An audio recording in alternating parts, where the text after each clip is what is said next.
지난주에는 우리가 말씀을 제목이 큰 제목이 뭐였죠? 감사와 해석이었습니다. 그래서 이 해석이라고 하는 것이 얼마나 중요한가를 여러 방향으로 말씀을 드렸습니다. 이게 어떤 나에게 이르는 어떤 일이 있고 나에게 어떤 다가온 어떤 사건이 있어요. 그와 같은 사건을 내가 어떻게 해석하느냐에 따라서 우리는 반응이 나타난다고 하는 거죠. 우리가 적용도 할 수 있고 반응도 할 수 있다고 이야기를 했습니다. 그래서 이 사건, 나에게 다가오는 사건, 모든 사건을 이야기합니다. 좋은 일도 있고 나쁜 일도 있고 여러 가지 일들이 나에게 삶을 삶 속에서 다가온다라고 하는 거죠. 자녀의 문제일 수도 있는 것이고 아내의 문제일 수 있는 것이고 어떤 회사, 경제적인, 금전적인 이런 모든 문제가 나에게 다가왔을 때 그걸 어떻게 우리가 해석하냐에 따라서 그에 따른 반응은 전혀 달라진다고 하는 거죠. 만약에 오늘같이 이와 같은 코로나가 광주에 어려움이 딱 사건이 나에게 딱 닥쳤을 때 이것을 내가 어떻게 해석하냐에 따라서 그에 따른 반응을 하는데 어떻게 반응하느냐? 교회에 가서 예배를 드리고 못 드리고 하는 이와 같은 차이가 난다고 하는 거죠. 그래서 이와 같은 이 해석이라고 하는 것이 정말 중요하다고 하는 거죠. 우리의 삶 속에 살아가는 데 있어서 내가 어떻게 해석하느냐에 따라서 나의 행동이 결과가 달라진다고 하는 거죠. 그래서 매우 이 해석이라고 하는 것이 중요하다라고 하는 것이 지난주에 말씀을 드렸습니다. 이제 해석보다는 앞쪽에 이제 감사라고 하는 부분을 놓고 오늘 이제 말씀을 드리려고 합니다. 우리가 감사하라, 감사하세요 라고 하면 우리의 머릿속에 딱 떠오르는 것이 뭐냐면 내가 감사할 조건이 뭐가 있지? 이렇게 생각이 된다라고 하는 거죠. 감사하세요 라고 딱 하면 내 머릿속에 딱 들어오는 게 뭐냐면 내가 감사할 조건이 뭐가 있지? 감사할 조건이 뭐가 있지? 또는 내가 감사할 환경인가? 이게 먼저 내 머리에 탁 들어오는 거예요. 그래서 그걸 생각하는 거예요. 내가 감사할 조건이 뭐가 있지? 내가 감사할 환경인가? 이런 생각을 하게 된다라고 하는 거죠.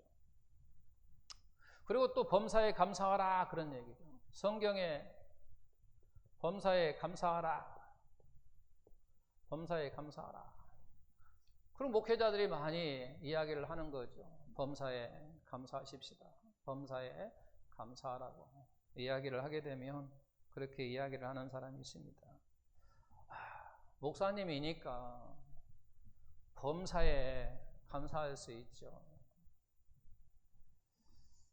목사님은 조건도 좋고 환경도 좋고 그러니까 범사에 감사할 수 있지만 목사님이 마침 나의 환경이 되고 나의 조건이 되면 정말 범사에 감사할 수 있을까? 아마 감사하지 못할 거예요 라고 우리는 보통 생각을 할 거예요.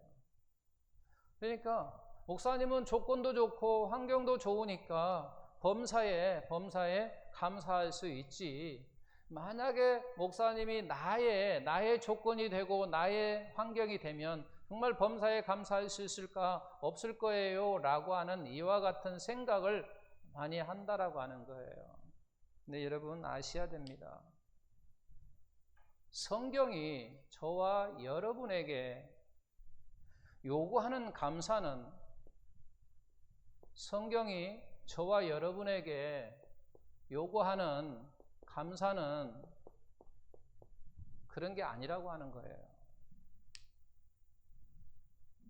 근데 우리는 보통 감사하세요, 범사에 감사하세요 하면 선입감으로 조건을 찾고 환경을 찾고 무슨 이유를 찾고 그러는데 성경이 말하는 그와 같은 감사의 이유는 그게 아니라고 하는 거죠. 그런 것들이 아니라고 하는 거죠. 그걸 제가 이제 두 가지로 설명을 드릴게요. 두 가지로. 먼저 첫 번째는 아까 우리가 읽었던 말씀이 에베소서 5장 20절입니다. 에베소서 5장 20절 보게 되면 뭐라고 하냐면 여러분 다 같이 읽어볼까요? 범사에 주 예수 그리스도의 이름으로 항상 아버지 하나님께 감사하며 그랬어요. 감사하라고 하는 앞에 단어에 항상과 범사라고 하는 단어가 있다라고 하는 거예요. 자, 범사라고 하는 건 제가 이야기를 했어요. 좀 더 구체적으로 이야기를 한다면 범사라고 하는 것은 저와 여러분에게 다가오는 모든 일 또는 사건이라고 이야기를 했습니다. 그러니까 결국은 범사에 감사하라고 하는 얘기는 너에게 다가오는 모든 일에 대해서 감사하라고 하는 얘기고, 항상이라고 하는 것은 뭘 이야기하냐면 시간이라고 하는 거예요. 이게 시간이잖아요. 항상 어느 때 시간을 이야기하는 건단 말이에요. 그러니까 너희가 말하는 사건이든 시간이든 감사하라라고 이것을 이렇게 독해할 수 있다라고 하는 거예요.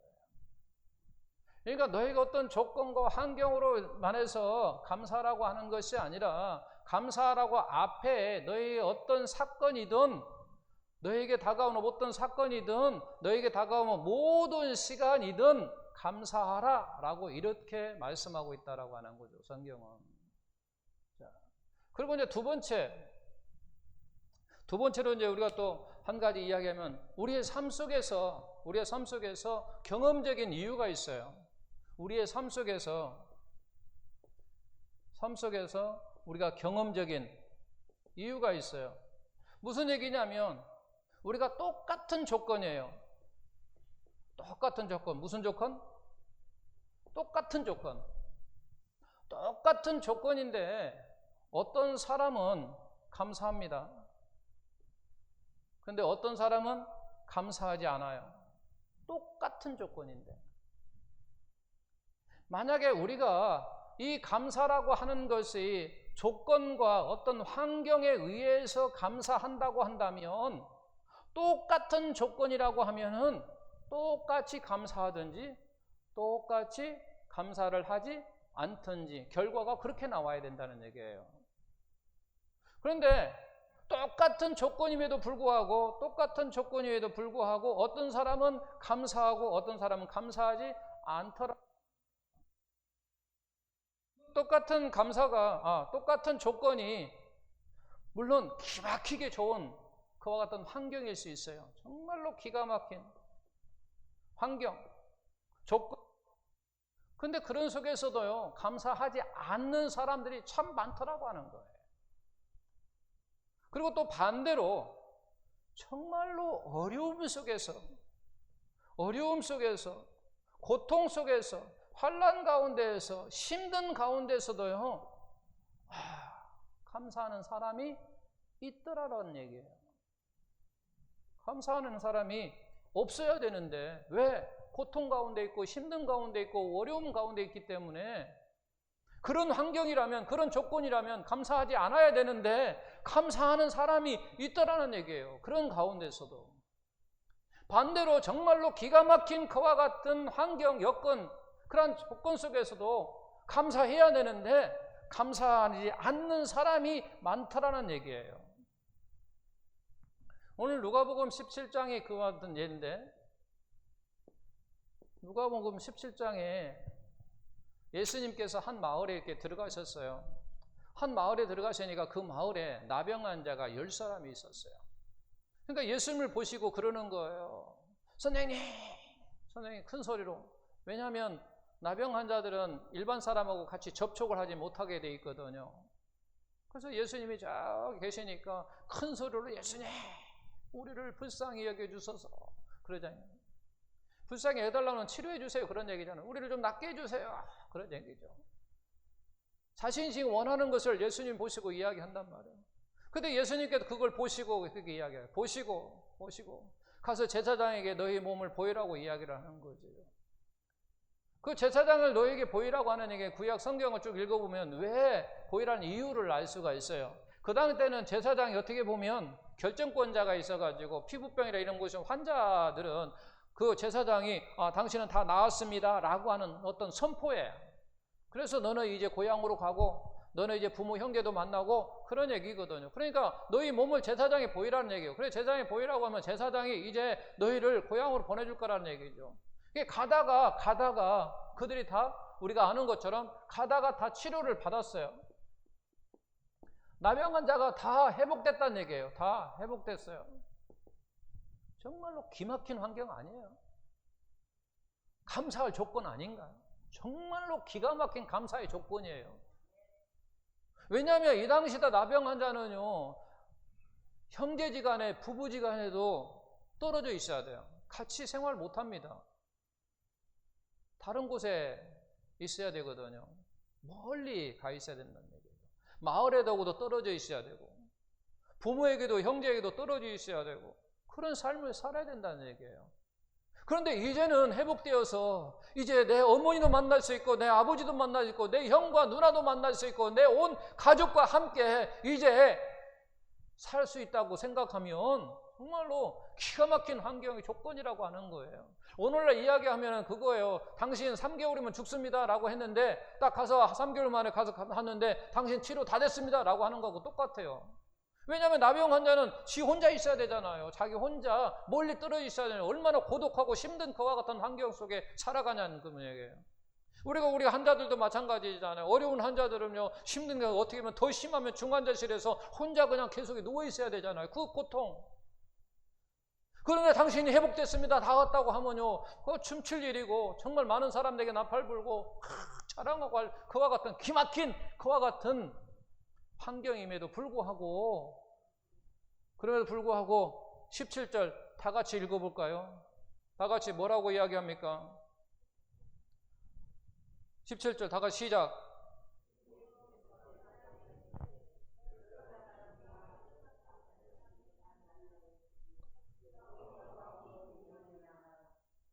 그래 10사람이 다 낫지 않았느냐?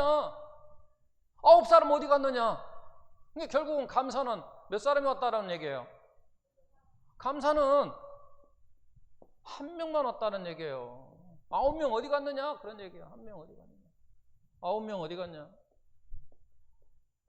이들은 감사하지 않았다고 하는 얘기예요. 한 사람만 감사했다고 하는 거죠.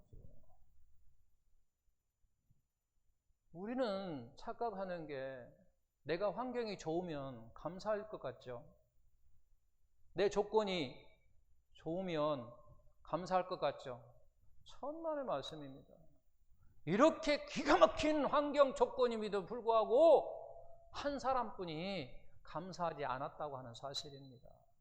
감사가 한 사람뿐이 안 했어요. 말로는 막 감사합니다 감사하지만 실제 행동으로 감사한 것은 결국은 어떻게 보면 한 사람뿐이라고 하는 거죠. 이걸 우리는 여기에서 가만히 한번 내용을 보십시다. 10사람 중에 10명 중에 한 사람만 감사했다라고 하는 것을 이게 뭐 이런 말로 할 수 있어요. 희소성이다라고 이야기를 하는 거죠. 적다 그 말이에요. 적다. 희소성 적다. 금이 왜 가치가 있고 왜 가격이 비싸고 왜 귀한 것인 줄 아십니까? 이 희귀성의 희소성 때문에 그런 거예요. 적다 그 말이에요. 적다.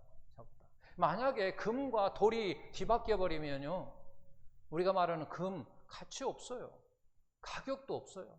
흔해 빠졌기 때문에 오히려 돌이 더 귀하게 가지고 돌이 더 귀한 것이고 더 가격이 비싸고 더 가치 있는 거예요.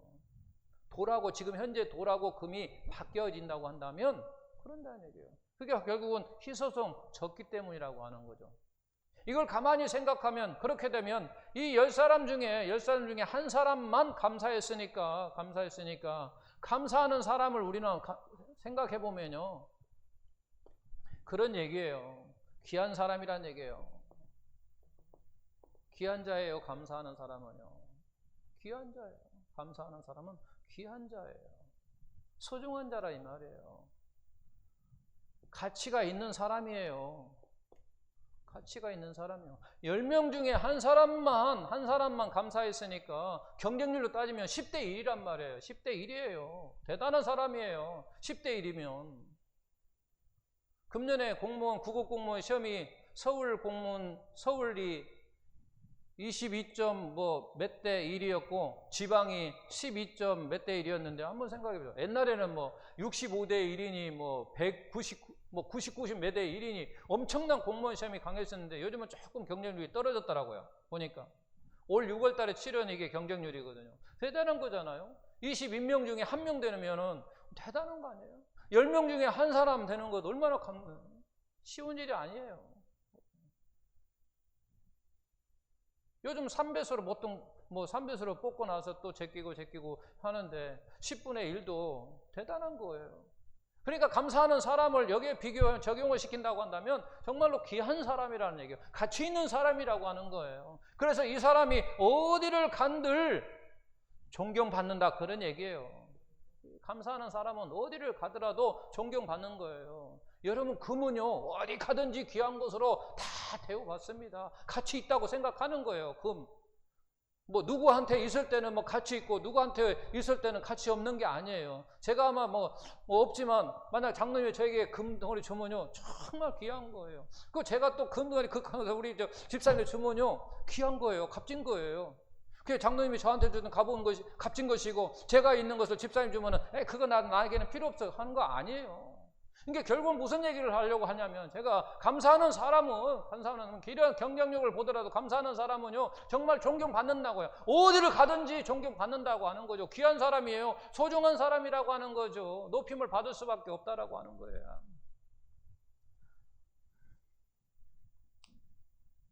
감사하는 사람이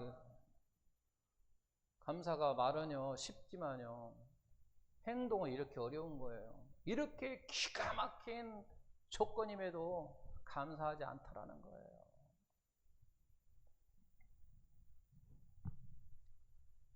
그래서 성경이 말하는 저와 우리에게 요구하는 이 감사는 조건과 환경이 아니라고 하는 거예요. 그래서 아니라고 하는 거예요. 범사에 나에게 다가오는 일과 사건에서 감사하고 그러면 왜 조건과 환경이 아니냐 그런 얘기예요. 그러면 뭐냐? 감사가 그러면 뭐냐 이거. 그럼 감사가 조건도 아니고 환경도 아니고 그러면 감사가 뭐냐라고 하는 얘기예요. 그럼 오늘 이제 이 감사를 여러분들이 잘 기억해야 돼요. 왜? 여러분들이 귀한 사람이 되려고 한다면 여러 사람이 어디를 가든지 존경받고자 하면 여러분들은 먼저 감사하는 사람이 되어야 된다고 하는 거죠.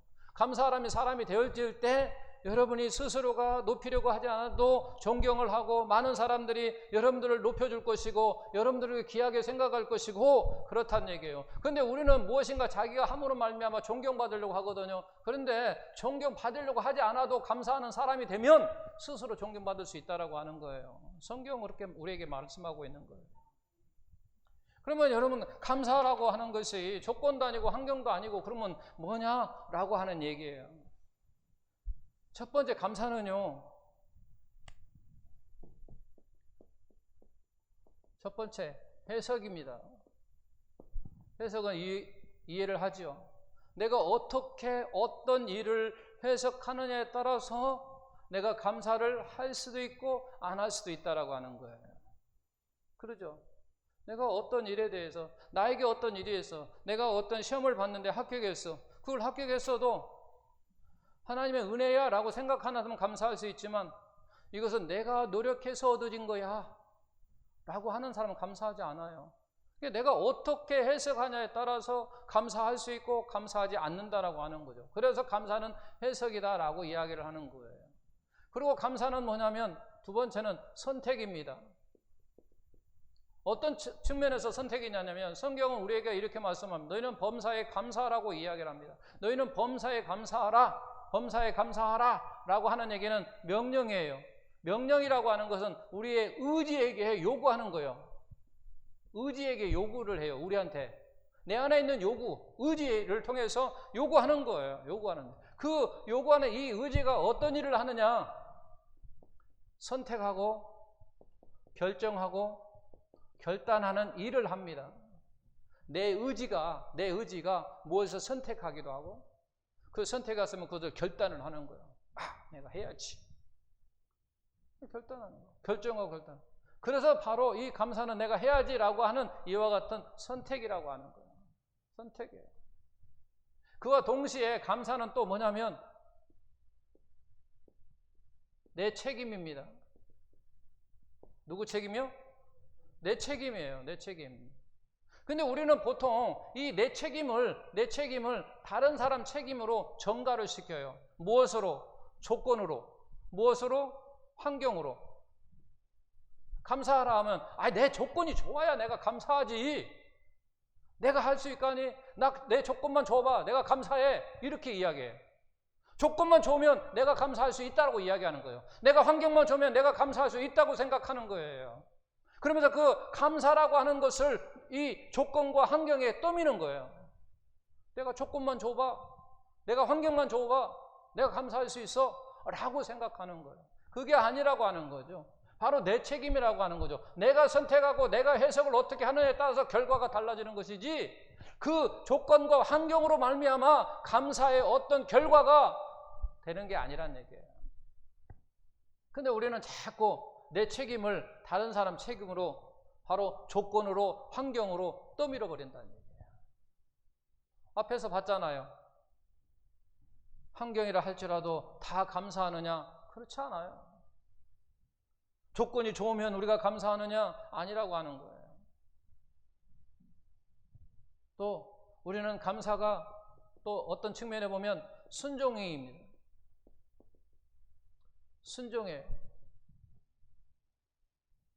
자, 성경에 너희는 범사에 뭐하라?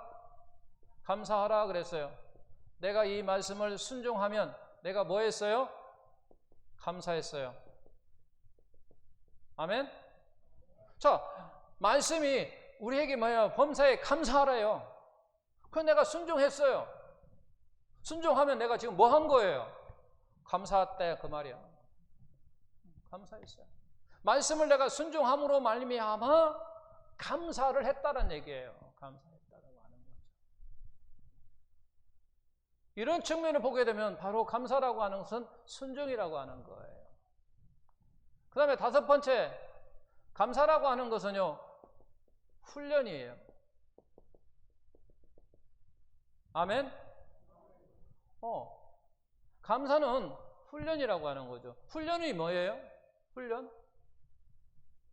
훈련이라고 하는 것은 뭐 여러 가지 이야기해요. 저절로 안 되는 걸 이야기하는 거예요. 안 되는 거예요. 저절로 안 되는 거예요. 저절로 안 돼. 이게 뭔가 해야 된다 그 말이에요. 뭔가를 해야만이 되는 것이지 저절로 안 된다라고 하는 거예요. 훈련은. 그러므로 말미암아 무슨 얘기냐면 내 의지를 꺾으면서 반복적으로 뭐 하는 거 연습해서 실력을 키워야 돼. 실력을 키우지 않으면 안 되는 거예요. 여러분 마음 피아노 치고 싶다고 해서 칠 수 있나요? 실력을 키우지 않으면 안 돼요. 아무리 내가 피아노를 치고 싶어? 그건 생각뿐이고 마음뿐이지 절대 안 돼요. 뭐 해야 되느냐? 훈련을 해야 된다는 얘기예요. 반복적으로 연습을 해야 된다고 하는 거죠. 운전도 마찬가지입니다. 운전하고 싶다고 해서 누구나 다 합니까? 아니에요. 뭘 해야 돼요? 실력을 키워야 돼요. 어떻게?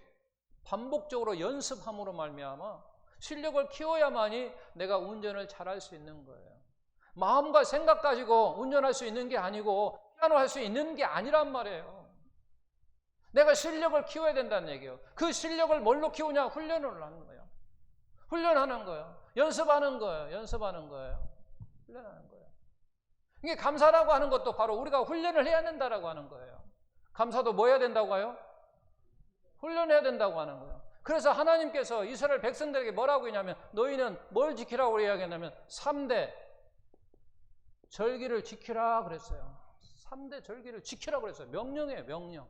그게 무슨 얘기냐면 결국은 너희는 훈련해야 된다는 얘기예요. 훈련해야 된다는 얘기예요. 계속적으로 너희들이 6월절날 그 다음에 맥추 감사주일날, 추수 감사주일날 너희는 3대 절기를 지키라 라고 이야기하는 거예요. 감사하는 것을 계속 하라는 얘기예요. 1년에 3번씩 감사하는 훈련을 하라는 얘기예요. 훈련을 하는 얘기예요. 너희가 하나님의 은혜를 잊어버렸다 할지라도 그 때가 되면은 너희는 다시 하나님을 생각하고 감사하라는 얘기예요. 또 감사하고 감사하다 보면 훈련이 되어져서 평상 하나님의 은혜를 체험하고 느끼면서 감사한다고 하는 얘기예요. 훈련하는 거예요.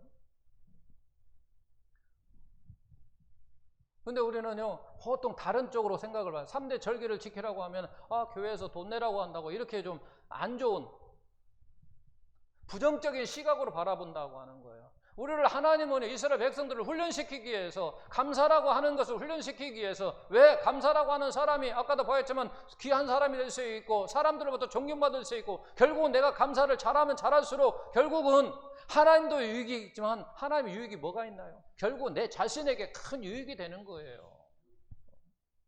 그래서 하나님이 이스라엘 백성들에게 하나님을 잊지 않도록 훈련을 시키는데 3대 절기를 지키게 함으로 말미암아 감사하는 그런 삶을 살 수 있도록 훈련시키는 거예요.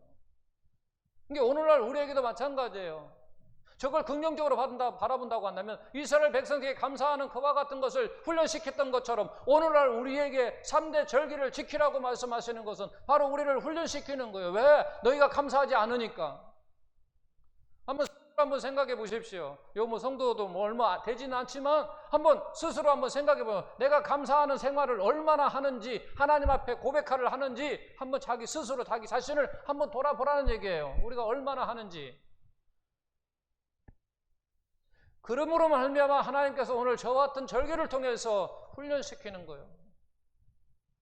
나 여호와를 생각하고 내가 너희에게 감사를 받을 만한 사람으로서 너희는 기억하고 감사하라고 하는 거예요. 그래서 감사는 훈련이라고 하는 거예요. 그와 동시에 우리는 감사를 훈련인과 동시에 뭐냐면 우리는 배워야 되는 거예요. 배워야 되는 거예요. 훈련은 감사라고 하는 것을 훈련도 해야 되지만 배워야 되는 거예요. 훈련을 통해서 배워야 된다는 얘기예요. 연습을 통해서 배워야 된다고 하는 거예요. 그래야 우리가 감사할 수 있는 사람이 있다라고 하는 거예요. 감사하는 사람이 되는 거죠.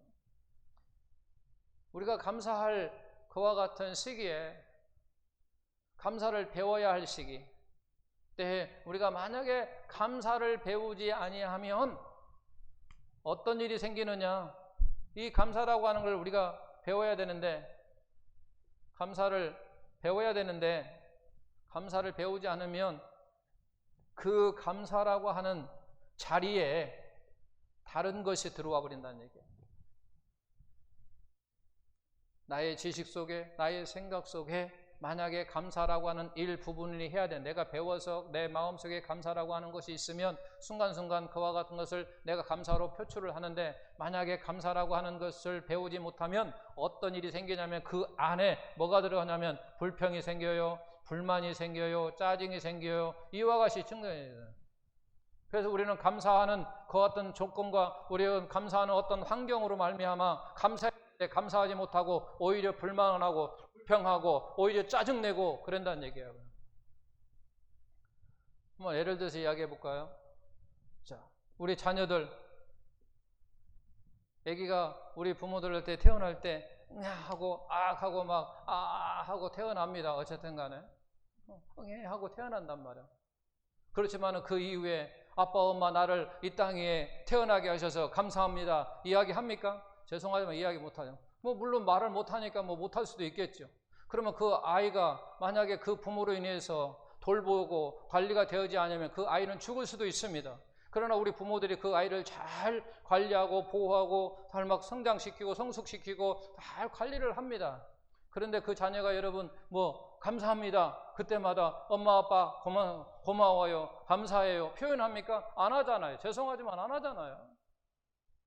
그 부모 없으면 죽을 수도 있었던 그 아이가 성장하고 자랐음에도 불구하고 안 한다고 하는 거예요. 그럼 만약에 그 아이가 말이요 감사를 배우지 않았으면 어떻게 됩니까? 나중에 불평과 불만이 짜증이 그 부모에게 쏟아져요. 우리 흔히 그런 것을 많이 봤잖아요. 왜 나를 왜 낳았어요? 왜 낳았어요? 나를 이따위로 키우려면 왜 낳냐고 오히려 불평하고 그러잖아요. 불만 토하고 막 짜증내고 부모에게 자식이 그러잖아요. 자식이 왜 지금까지 어떻게 존재했는데 그리고 우리는 부모는 이제 그러죠. 너도 자식 낳아봐라. 그러면 이해할 거야 라고 우리는 보통 그렇게 넘어가지만 사실 감사하지 않아요. 배워야 된다라고 하는 거죠. 배워야 되는 거예요. 배워야만이 감사하는 거죠. 배운 사람들 보십시오. 배운 사람은요, 부모의 은혜를 기억하면서 감사해요. 엄마, 아빠 생일도 챙겨주고요. 무슨 날도 뭐 결혼기일도 챙겨주고요. 자식들이 그런단 말이에요. 왜?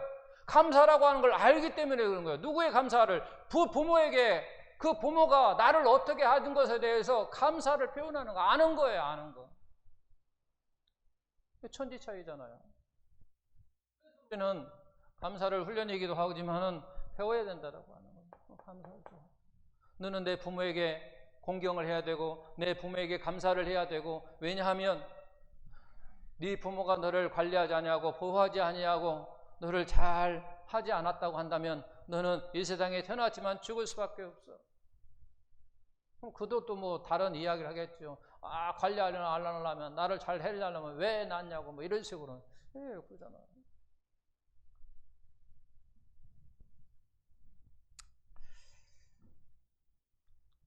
그래서 우리 성경에 보면 어려서 배운 것은 늙어 떠나지 아니하리라 라고 말씀하고 있거든. 그러니까 어려서 배운 것, 이게 어린 아이일 때 배운 것이 늙어서도 떠나지 않는다고 하는 것이 결국 무슨 얘기냐면, 어린 아이에게 그걸 배우면 그게 몸에 배인다라고 하는 얘기를 하는 거죠. 즉 다른 말로 얘기하면 습관이 된다라고 하는 거예요.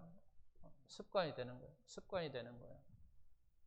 감사하는 습관이 되는 거예요. 그래서 어머니가 나에게 따뜻한 밥 한 그릇 해줘도 고마워요. 감사해요. 습관이 된다라고 하는 거죠. 근데 이와 같은 습관이 되어야 되는데, 이와 같은 감사를 배우지 못하면 그 감사 자리에 원망과 불평과 이와 같은 짜증들이 생기면 이것이 내 몸에 배인단 말이에요. 내 몸에 배어버려요. 습관이 된다라고 하는 거지. 이와 같은 습관이 되면요, 감사할 줄 모른다라고 하는 거예요. 고마운 줄 몰라요. 내 부모가 고마운 줄 모르고, 내 이웃도 어떻게 보면 고마운 줄 모르고, 선생이 고마운 줄 모르고, 선생 당신은 당연히 나를 가르쳐야 되는 그와 같은 사람으로 해석해버리고, 배우지 못했기 때문에 그런 거죠. 배워야 된다고. 그리고 그 감사가 내 몸에 배어야 된다라고 하는 거예요. 그래서 그 배워야 할 그 시기에 감사를 배우지 못하면 이렇게 어려운 그런 환경이 처해진단 말이에요. 근데 이것을 다시 감사하라고 하는 그와 같은 습관으로 바꾸려고 하니까 엄청나게 어려운 거예요. 그래서 훈련해야 되는 거예요. 여러분 속에서도 감사하지 않으면 결국 지금까지 내가 20년, 30년 신앙생활을 했는데 하나님 앞에 정말로 내가 진짜 감사를 얼마나 했는가를 한번 생각해 보면 내가 나오는 거예요. 그럼 나는 감사하는 사람이다, 아니다 평가되는 거예요. 결국 훈련을 안 했다라고 하는 거예요. 훈련을 안 했어요. 감사는 뭐라고요? 훈련입니다. 감사는 첫 번째 뭐라고요? 해석입니다. 감사는 뭐라고요? 선택입니다. 감사는 남의 책임이 아니라 누구 책임이라고요? 내 책임이라고 하는 거죠. 감사는 뭐예요? 순종입니다. 감사는 뭡니까? 훈련입니다. 저와 여러분들은 훈련해야 돼요. 그래서 어떤 사람이 되어야 되냐? 감사하는 사람이 되어야 된다고 하는 거죠. 감사하는 사람이 됨으로 말미암아 다른 사람에게 내가 소중한 자가 아니라 할지라도 그렇게 보는 거예요. 저 사람은 귀한 사람이야. 저 사람은 정말 가치 있는 사람이야. 저 사람은 존경할 만해. 저 사람은 참 높여줄 만해. 라고 하는 그와 같은 데입니다. 사랑하는 성도 여러분, 감사하는 삶을 통해서 정말 귀한 사람이 되기를, 귀한 성도님이 되시기를 예수님의 이름으로 축원드립니다.